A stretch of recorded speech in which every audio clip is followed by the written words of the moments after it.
very good morning, good evening to one and all. Center of Excellence in Safety Engineering and Analytics welcomes all our dear participants to week 49 Weekend Talk on Safety Engineering, Management and Analytics. The event is conducted at the Azad Ka Amrit Mahotsav, which commemorates 75 years of India's independence. We begin with this event with this beautiful sloka, Asitoma Sadgamaya, Tamasoma Jyotirgamaya, Mrityoma Amritam Gamaya, praying to God to lead us from ignorance to truth, from darkness to light, and from death to immortality. Now, let me welcome our dignitaries onto this virtual dais. We have Professor J. Maiti, who is the chairman of the center, Professor Krishna, who is the convener of the event, and our expert speaker for the day, Dr. Pratik Bansal. He is a presidential young assistant professor at the Department of Civil and Environmental Engineering at National University of Singapore. Before joining NUS, he was a Liverhume Trust Early Career Fellow at Imperial College London, and he received his PhD from the Cornell University, MS from the University of Texas, Austin, and BTech from IIT Delhi.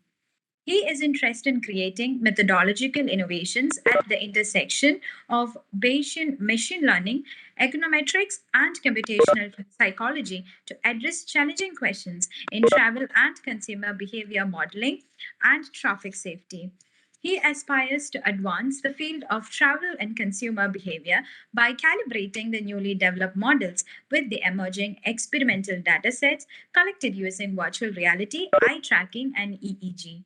CoE-SEA wholeheartedly welcomes you today, sir. We are very privileged to attend to. Now I kindly welcome Professor Krishna to formally welcome our expert speaker. Over to you, sir. Thank you, Sween. Welcome to Dr. Pratik. Today, gentlemen, we have a very young professor from Singapore National University. It's very happy to see him. Especially this hotspot detection, while I was in the industries, it used to be very, very important to map the accident-prone areas proactively so that we can take necessary steps.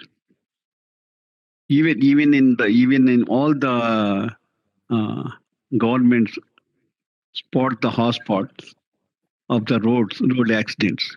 It's very, very interesting. And if you really able to do, then there could be a lot of improvements. And I'm very happy Dr. Pratik Bansal is touching this accident hotspot protection detection by his work he has done in the PhD and also case studies. We are all very eager to see you, to see the presentation and give us the information, Dr. Pratik. And I hand over to you for taking the talk forward. Thank you. Thank you, Professor Krishna and Sven and the entire CoE-SEA community to invite me for giving it this talk. Okay, so I'm going to talk about advanced spatial count data models for accident analysis. And in the meantime, we are also going to talk about some of the applications of these models that I developed over past 2 to 3 years with my co-authors from Denmark Technical University, as well as UT Austin and Imperial College London. So, I mean, generally these models are very statistical heavy, but what I try to do is I try to keep the statistical part a little bit lenient and try to focus more on the intuition and how these models can be really useful for empirical applications. If time permits, I think we can also talk about neurophysiological data that was mentioned in the introduction, something that I'm interested in and I'm thinking of working on, but let's see how it pans out over the next 50 minutes. So why do we really care about the crash count data models? That's the first question before we get into mathematical details of why do we really need such models. So there are two main ideas. One is to predict the crash counts in the future at the, let's say, segment level or link level, or maybe at the zonal level. and as well as identifying the hazardous sites and ranking them based on different attributes in the future. And the second is we are also interested in understanding how different variables affect these crash counts so that we can control them. For example, maybe shoulder width is one of the reasons, or maybe the daily traffic counts. What exactly is having the higher effect on these crash counts? So these two things are the main motivation behind understanding crash counts, predicting them, and finding the real connection between the explanatory variables and the crash count. So spatial count data generally exhibit two types of the peculiar statistical properties which make their understanding a little bit challenging. So if you look at the picture on the right, we have in the Manhattan, we have the youth pedestrian injury count. And we can see some counts, some youth pedestrian injuries are concentrated in specific areas. So that means there is a lot of spatial correlation between the crash counts in those specific areas. And the challenge is we can't actually capture all the variables which are explaining these crash counts. So if we don't capture all the variables, the remaining variables might be also correlated in the spatial sense. So that's called the spatial dependence in the unobserved factors. So how do we account for that spatial dependence in unobserved factors so that we can predict better? The second part is the spatial heterogeneity. So maybe the effect of traffic count in one zone is different than the other zones. Maybe in the central area, the central business district, the effect is higher, but in the suburbs, it's lower. So how the effect varies across the different zones in the segments, that's also very important to capture so that we can predict the count better. So these are the two main aspects. So now we get to the basic model formulation first. I'll try to give you the intuition as much as I can, and then we will build upon that and see what are the main challenges and how we try to address these challenges in our work. So let's generally the count data is modeled using Poisson or the negative binomial. That's our statistics 101. So let's say the yi is the count in ith zone or the segment or a link, and the pi is the probability function, which is like what is the probability of probability of accident occurrence in specific zone, and r is the shape parameter. So the main part of this model is how do we define this probability, which is defined using a link function. So link function is what you see here is psi I, and the expression that you have pi is in exponential, so that ensures that the probability remains between 0 and 1, and psi I is the main component, and that's definition really defines how we capture all those spatial dependence and spatial heterogeneity. For example, if we have the beta I, which is the parameter of the model, and the xi as the explanatory variables, then the index I on beta reflects that the beta is varying across the zones. What it means is the effect of a variable is varying across the different zones and the spatial count.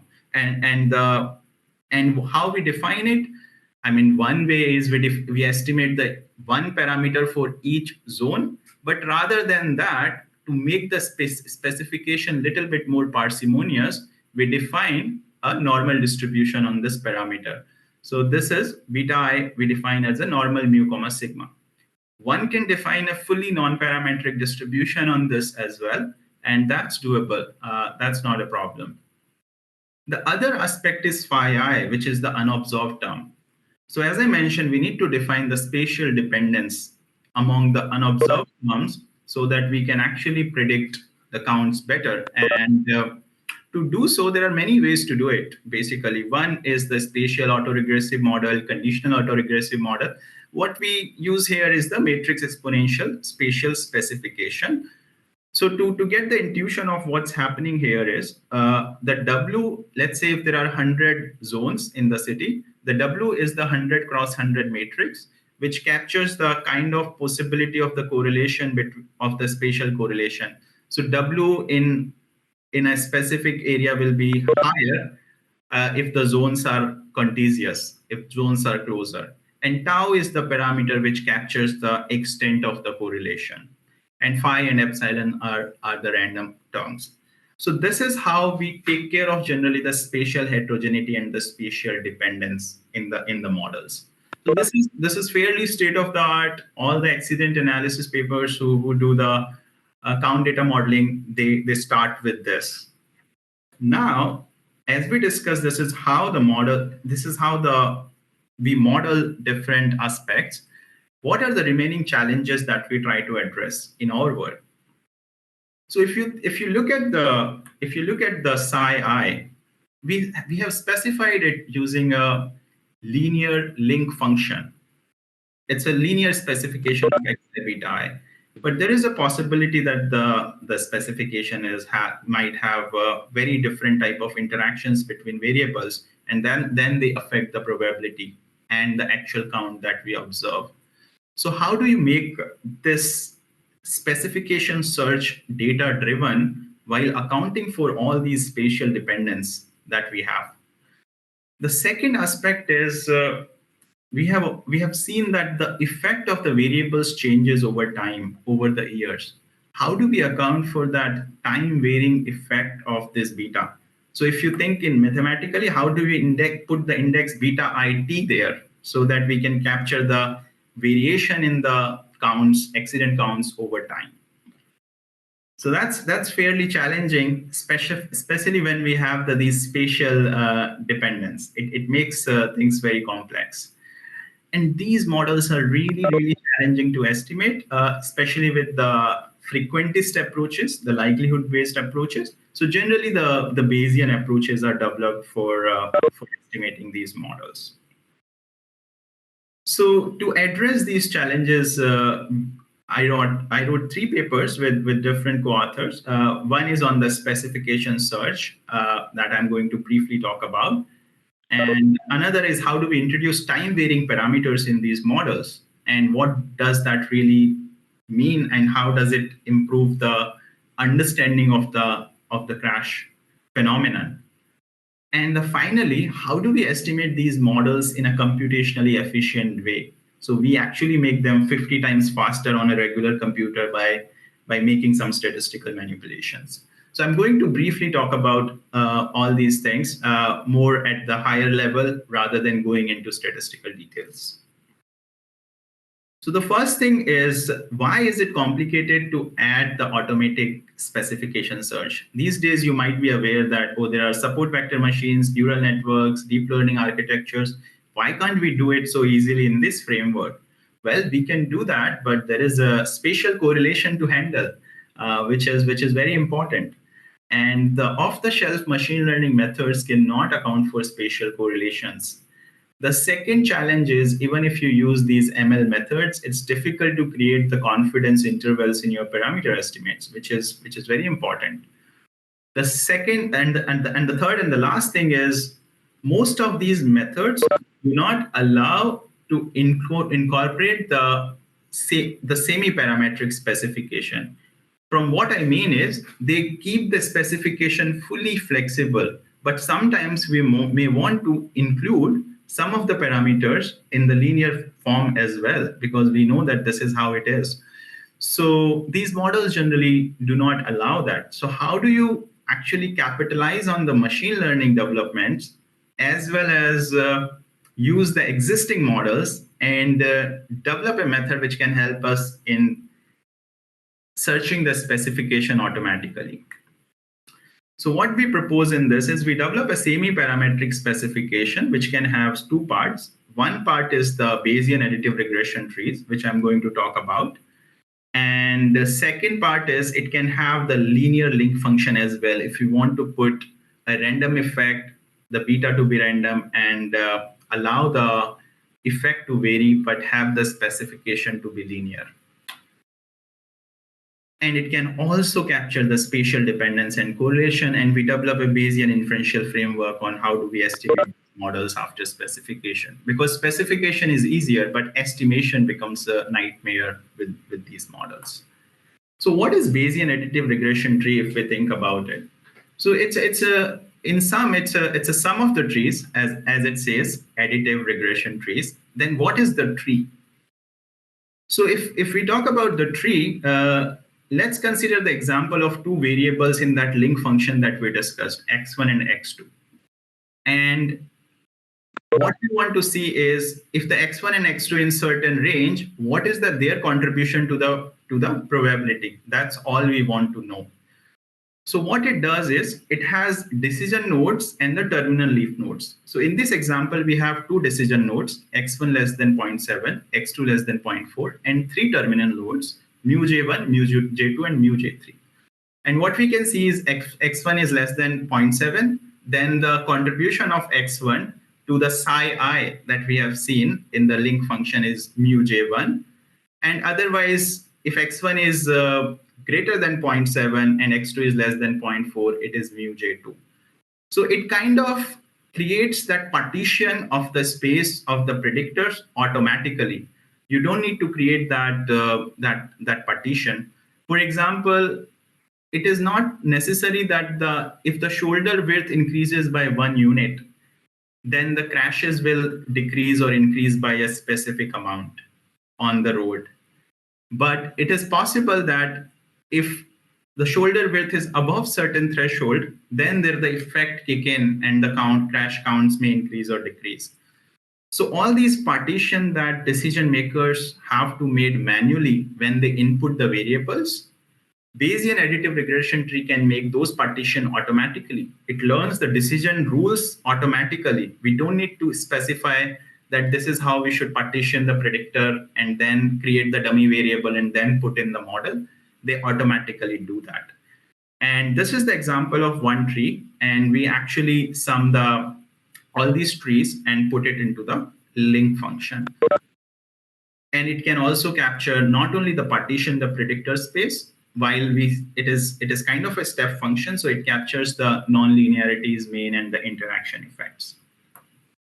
So to put it in the formulation to remind you, we had a negative binomial count data model, but here the specification of the psi I is different.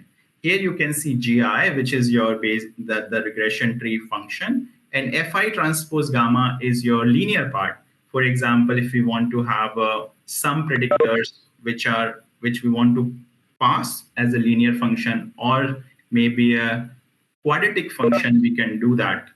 And your spatial specification remains the same as we had. I didn't go in the estimation of this model, but you can find it in the paper where we develop an entire Bayesian sampler for this. But let's get to the application of how this model compares with a model where you have the traditional model where you have the all random coefficients, where you have the spatial heterogeneity. So you can see in this model, we can put the spatial heterogeneity in gamma. But let's say if we don't have the Fi transpose gamma, we don't have any spatial heterogeneity. All we have is just accounting all the possible interactions, main effects, and the partition of the predicted space while we are estimating the probability function. So let's see how well this model does as compared to the standard model. Even if it does as good as what the random parameter model does, it's a good achievement because there is a lot of notion going around in the literature that we need to have the spatial heterogeneity to do well. But if you have a linear specification and add a spatial heterogeneity in that, maybe it's better to have a flexible specification and no specific heterogeneity. The specification will automatically take care of what heterogeneity need to be taken care of. So this was the main hypothesis that we had. So what we do is we test this model on the crash frequency data of around over 1,000 road segments on 11 highway facilities of Houston metropolitan area. That's in Texas, USA. And we do this over 4 consecutive calendar years, not just in 1 year, to test how well this model works. So we have we have very detailed variables, interstate, whether the highway is interstate, we have the pavement, uh, whether the pavement is asphalt, and the shoulder width, overall quality index, structural index, and various road related variables. What is interesting here is we create two type of specifications. Basically, one is where we actually partition the space of the variable on our own. For example, we create the dummy variables for the shoulder width by partitioning the left shoulder width less than 10 feet, right shoulder width less than 10 feet. And then there is a second specification where we actually use them in a continuous way. Okay, so this distinction is important because we are going to see how well we do when we do these partitions, and we just don't do the partition and just let the BART figure out what exactly these partitions are. So we estimate 4 models in total. The first model is the negative binomial regression model with spatial error term and the BART-based length function. But we use our own created partitions in the predictor space. In the NB fixed, we use the traditional NB regression model, linear in parameter length function, all fixed parameters. Basically, we account for spatial dependence, but not spatial heterogeneity. Then is the NB random, which is we account for, it's a traditional model that I presented on the second slide. And the last one is the NB bar 2, where we let the parameter space to be free and let the BART learn all the possible interactions and see how well it does in the prediction by accounting for spatial correlation in the error term. These are some model fit basically to figure out how well we are doing in predicting the crashes of sample, certainly. Here are results for these two metrics, LPPD and RMSE. What we can see in terms of these four matrix, these two matrix. Let's compare 2007 only, and let's look at the NB fixed and the NB random first. So let's focus on the magnitude. Lower the magnitude, better the model is in the absolute terms. Okay, so we are talking about the absolute values. So NB random is doing better than NB fixed, which is expected because we are accounting for spatial heterogeneity. NB BART 1 is also doing pretty good. Even if we don't have spatial heterogeneity in it, it is able to account for mean and interaction effects. And that is not doing better than the linear link function with spatial heterogeneity, but it is doing as close possible. But if you look at the last model, NB BART 2, where we just throw the predictors and it automatically learns those patterns, it does much better than NB random and NB BART 2, both in LPPD and RMSE. So that's the message we wanted to give, that rather than having the parameters to random, if we have the flexible specification, we can do better. Now we look at the site ranking thing that we discussed earlier. How do we probabilistically assign the most hazardous sites? So we rank sites by posterior mean probability. So you can forget about the posterior mean. You can just think about the probability to belong to the top 5% hazardous sites in the network. So we assign those probabilities to each site, and we see how well we are doing in terms of the observed crash count. So what we present here is the count with respect to the pavement index. And we present the model-based rankings of different models. So the naive ranking, what is the naive ranking? Naive ranking is very simple. We take the top 5% of the sites in terms of counts, and we assign the probability of 1 to them. That's the naive way of ranking these sites, right? So that tells us that why do we need the model-based ranking when we can just look at the counts and we can assign the ranking. So you can see how different these rankings are as compared to the distribution that we see in the top left figure. But as soon as we put the model in it, even if we look at the simplest model, NB fixed, it is replicating some of the observed crash count as we from the probabilistic perspective. And we don't see much difference between NB random, NB BART 1, and NB BART 2 in the sense of how well we are predicting the site ranking. But we do see the differences in the prediction of the counts themselves. So the key takeaway is the proposed NB BART flexibly accounts for all the interactions, nonlinearities, and the partition of the predictor space. It performs as well as or better than the state-of-the-art model.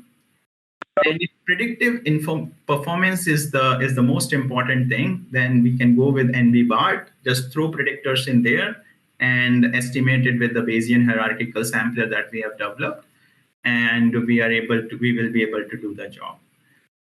There are many extensions that can be done. It's not just about the counts. It's also important that for each severity type, what are the counts that we have? So accounting for crash type and the crash severity together is also critical. So there is a need to develop such frameworks for these advanced models, multivariate models. And also, it's important to have the spatial temporal heterogeneity. For example, for how do we automatically model that, how the effect of shoulder width will change over the years on the crash count. So it's not very easy to do that. We have done the attempt in the second paper that I mentioned, that how do we estimate the time varying effect of specific parameters. So the first part remains the same. It's a negative binomial likelihood, as we discussed. As I said, we will play with the link function the most, because that's the part which captures the probability and all the effects. So if we look at the theta here, theta is the parameter which is varying across time. You can see we don't have high index on theta. That means it is not varying across zones or segments, right? It is varying across time only.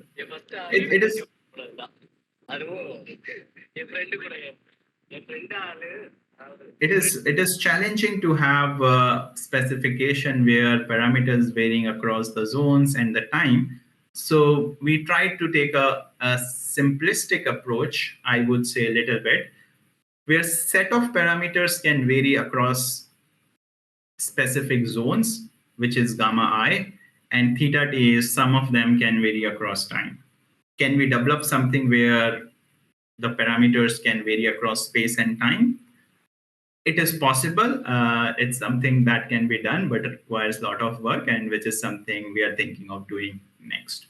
But how do we introduce this this theta t to be time varying? So what we do is we put the dynamic linear model into the Bayesian hierarchical framework. So that's the beauty of the hierarchical framework, that you can incorporate a lot of things in a hierarchical way, and it automatically goes into the sampler, and the estimation is relatively tractable rather than the classical frequentist approach. So how do we estimate this model? Again, we develop a Bayesian sampler for this, which I'm going to talk a little bit in the estimation paper that is the next coming up. So what do we get out of this is more important. So what we get out of it is, because we are using the 9-year data, so we can see how the effect of each variable has changed over the years. For example, if we look at the effect of IRI, which is the roughness index, we can see its effect was very low on the crash counts in 2003. It was just 0.05, but in 2011 it is around 3 times, 0.15. So it's a marginal effect plot. So you can directly relate to it. It's not just the psi-I, it's the probability plot. Similarly, if we look at it's a theta parameter that we had. So it's a some way of representing the marginal effect of that variable on the link function.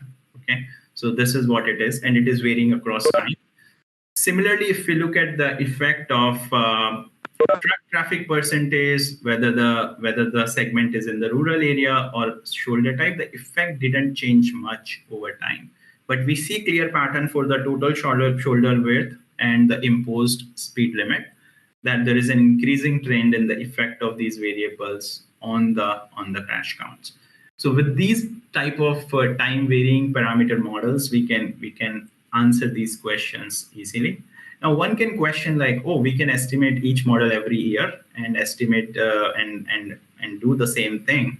Well, one can do that, but it's not super easy to test that how different your parameters in 1 year to another year, because the specification of the model will also change over the years.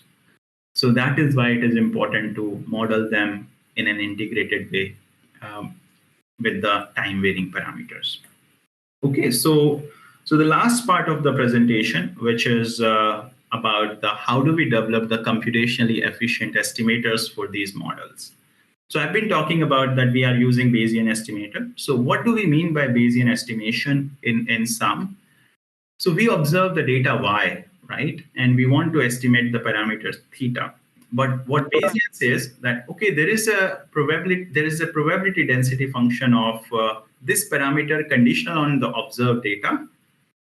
What Markov chain Monte Carlo, which is a common Bayesian technique, what it does is it finds a ways to sample from this distribution. Okay, there can be multiple ways to do it: Metropolis Hastings algorithm or the Gibbs sampling. So the Gibbs sampling idea is very intuitive. So the idea is, let's say there are 3 parameters, then we write the conditional distribution of the one parameter while we condition on other 2 parameters and the data, and we find the conditional distribution and we sample from that conditional distribution. We write the conditional distribution of all parameters and we keep sampling from them, and in the end we get the posterior distribution from the posterior distribution of each parameter. It seems strange, but there is a proof that it actually converges to the posterior distribution. So what are the issues if we keep sampling this way from the conditional distributions of the parameters? Once we have the draws, we can create these histograms. It's easy, but what are the main challenges? Computation time is a lot, because sampling takes time. Sometimes the sampling is not easy, so we need to integrate the Metropolis Hastings algorithm into the Gibbs sampling for the sampling. We need to store the posterior draws, and it becomes challenging when we need to do it for longer duration. When we need to run the chains for longer duration and the multiple chains, then it becomes really a heavy task. The last part is the convergence assessment. I wouldn't say it's very challenging, but we need to run multiple chains. And what we need to see is, after a certain point, are there no differences between the multiple chains that we started at a different point? So there are convergence diagnostic tests, but still, it's you need to run multiple chains and then you get to see the convergence. Unlike the likelihood-based estimation, where you can just monitor how your parameters are changing over different iterations.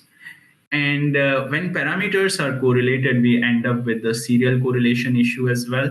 That the draws that we take from the conditional distribution start having the serial correlation, and that creates challenges in reaching to this posterior distribution.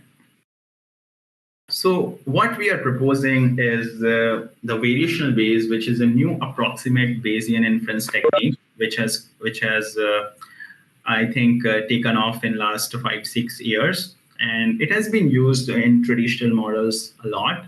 But how do we use these techniques for estimation of these complex models is the key.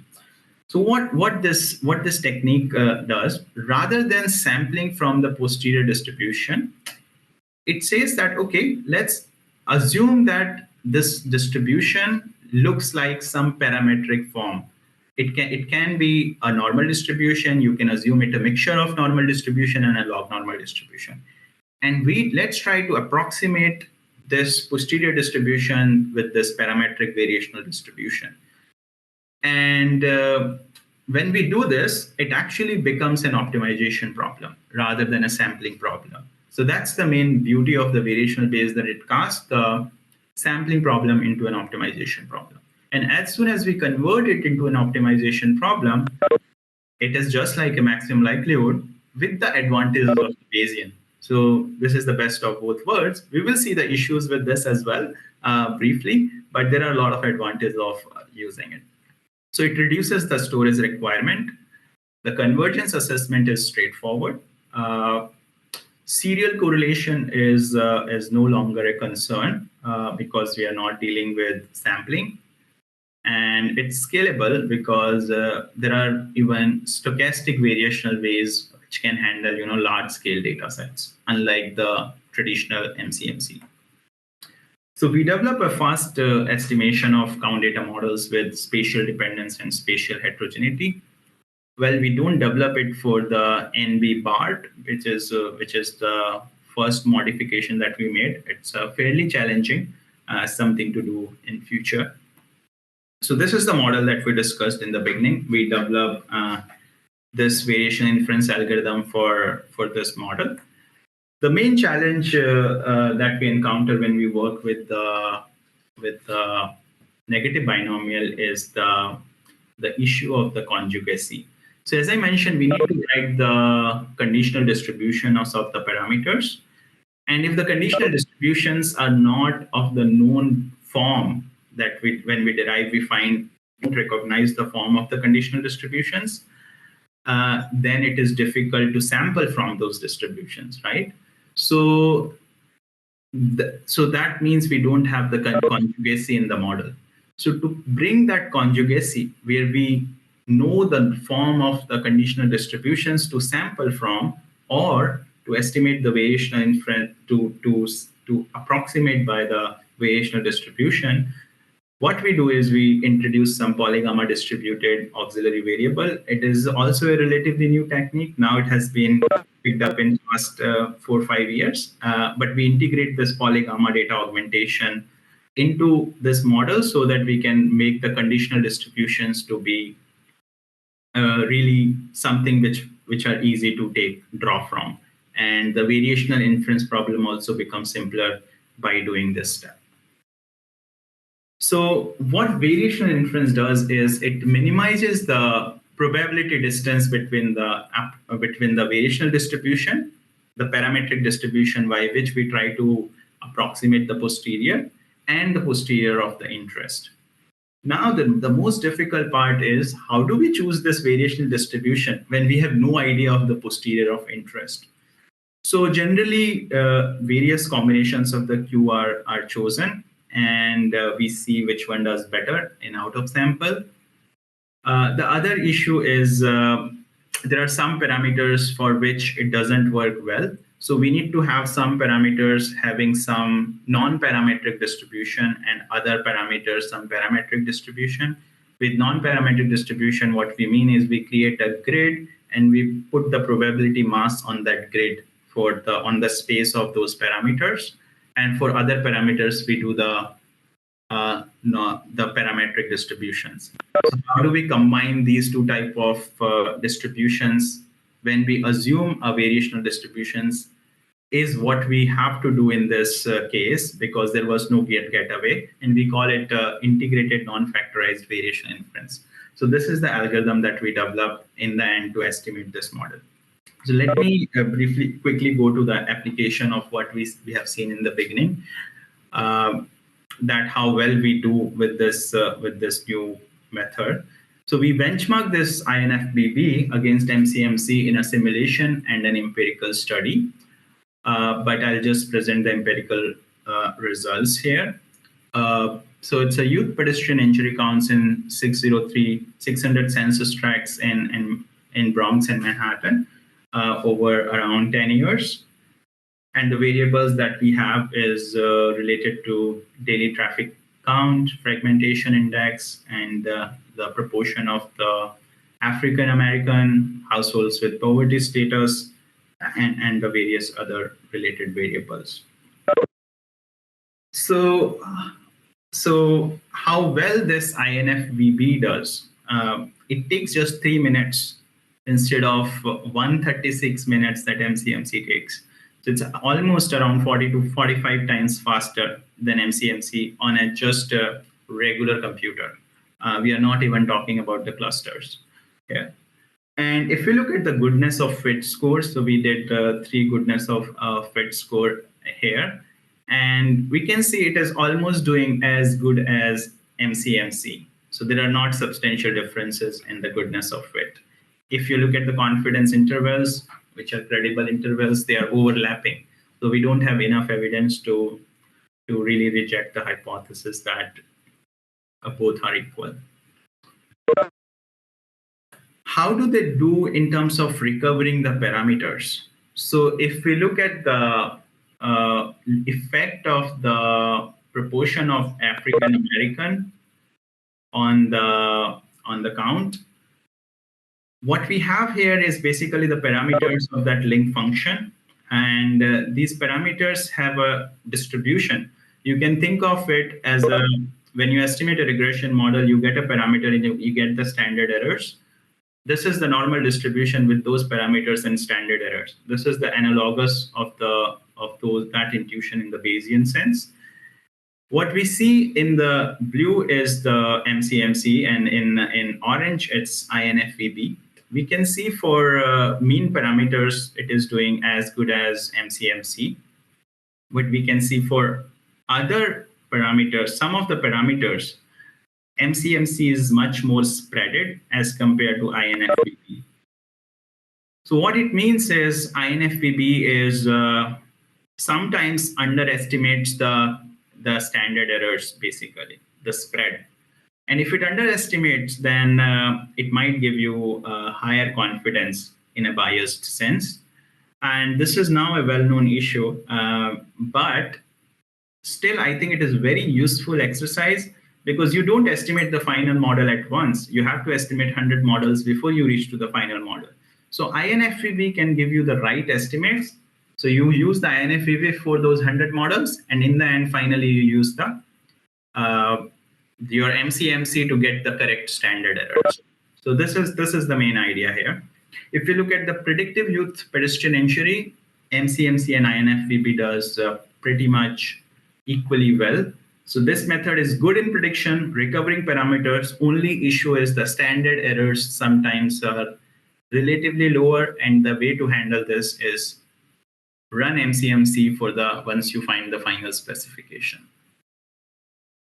And the spatial error distribution is also recovered quite well with the INFVB as good as MCMC actually.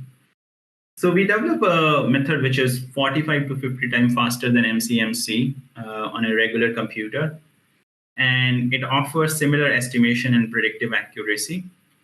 But there is a long way to go if we want to use this method for, online estimation. For example, new count data is coming on in real time. How do we use this method? Then we need to extend this to stochastic variation inference. And if we want to go to the spatiotemporal dependencies, then we need to extend this method for those situations. But it is not very straightforward how you do it. Yeah. So this is what we have from the count data perspective. And I think we have we don't have much time to talk about the neurophysiological data. So I'll just say thank you for attending the presentation and listening my talk. And I'm happy to answer any questions that you have.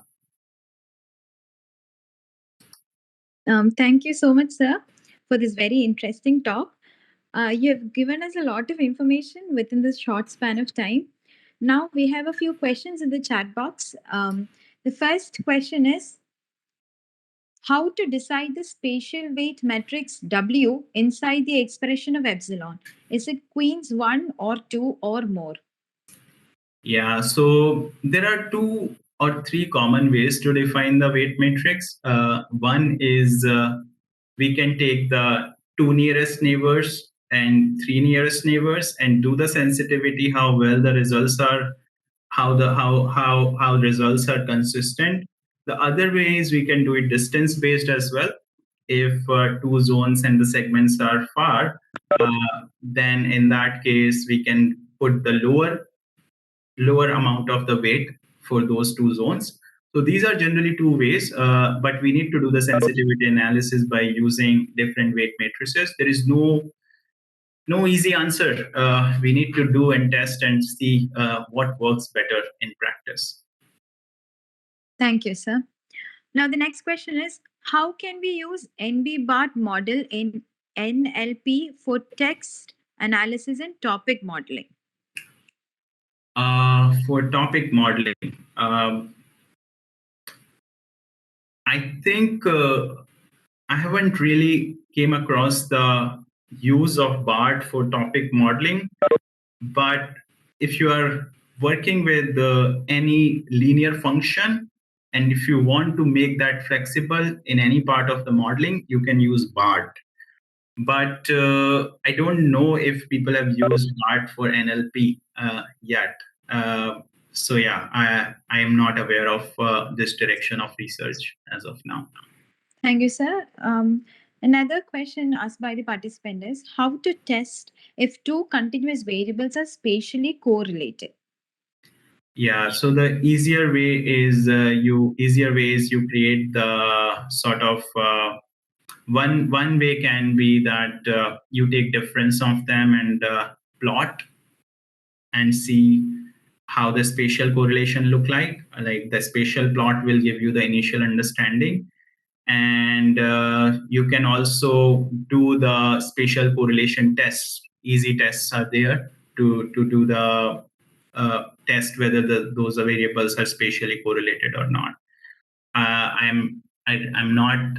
I don't remember the name, but I can share that if you send me later on the exact name of the test to check the whether the two continuous variables are spatially correlated or not.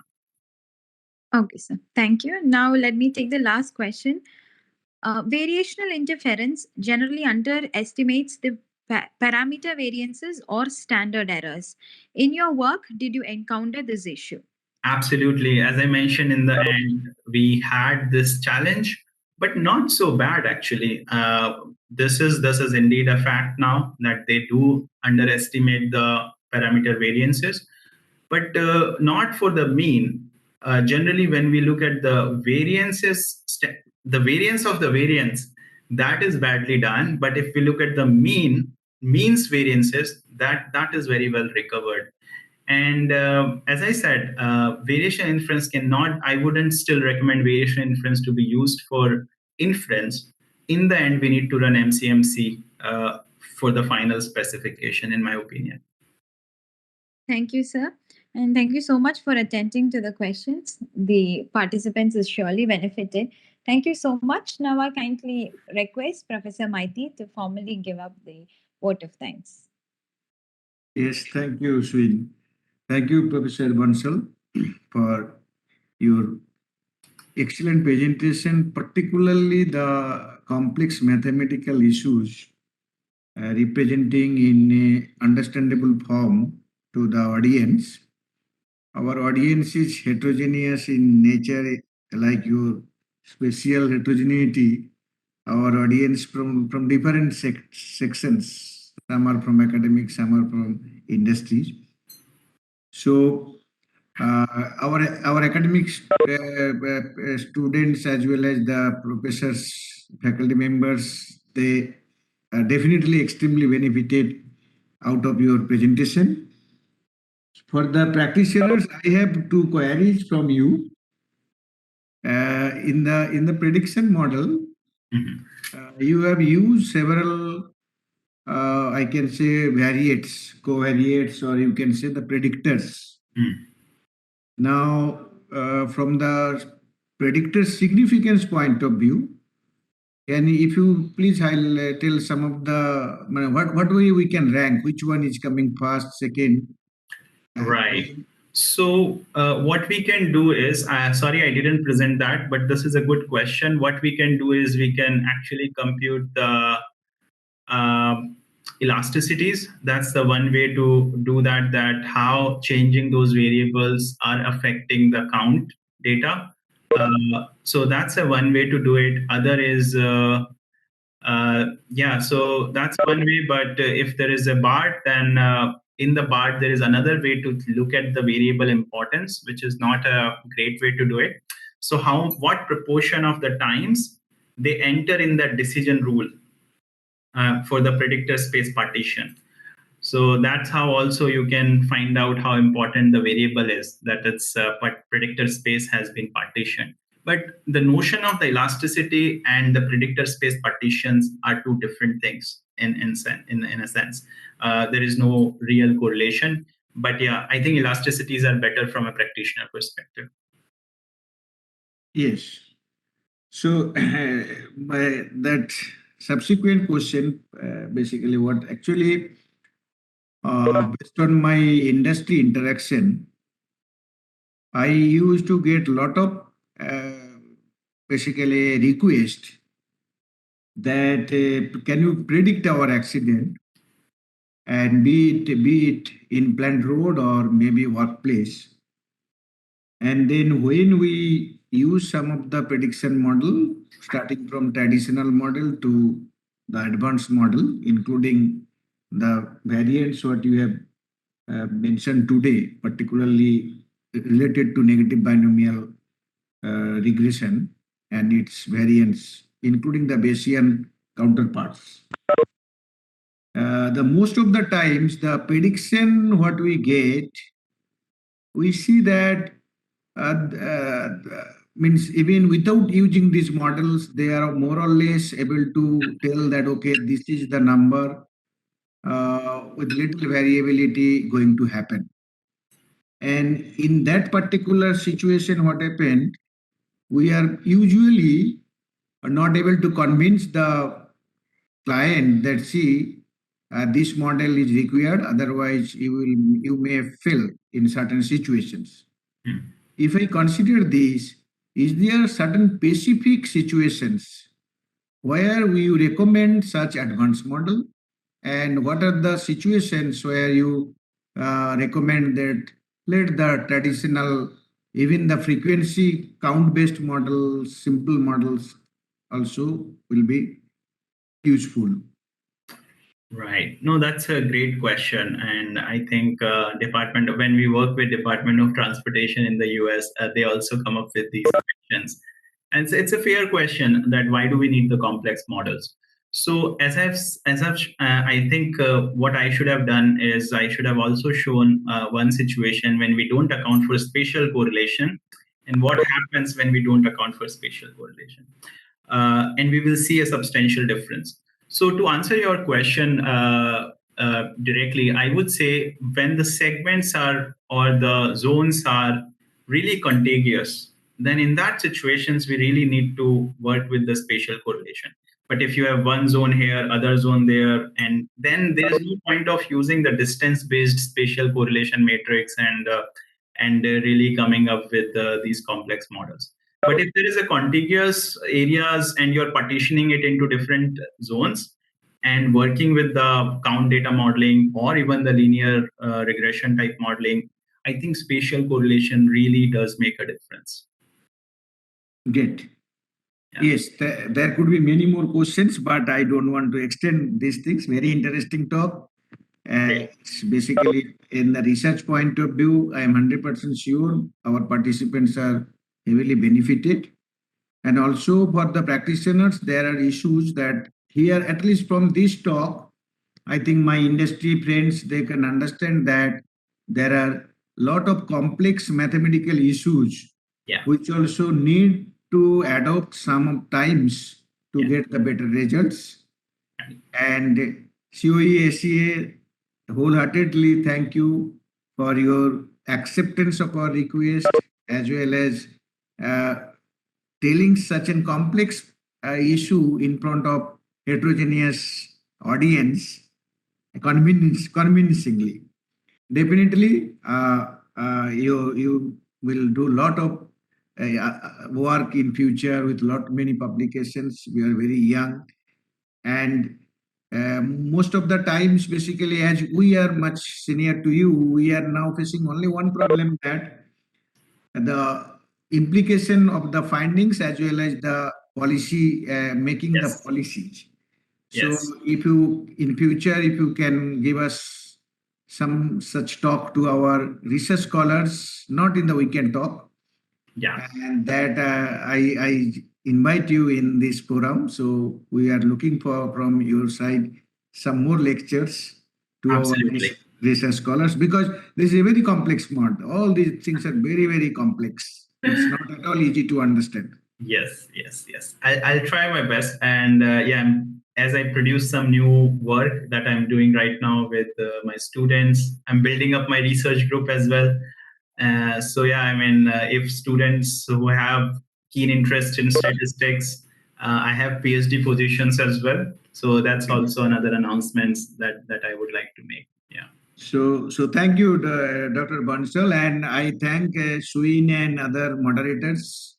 I'm thankful to all the audience who are every week helping us in attending and putting a lot of questions. One of my student research call, actually he's faculty now. Actually, some of the question asked by him, he basically worked for Professor Swandipan Karmakar. He Okay. worked in this area, and he is also very high level fan of yours. So thank you, Sandipan, for joining today.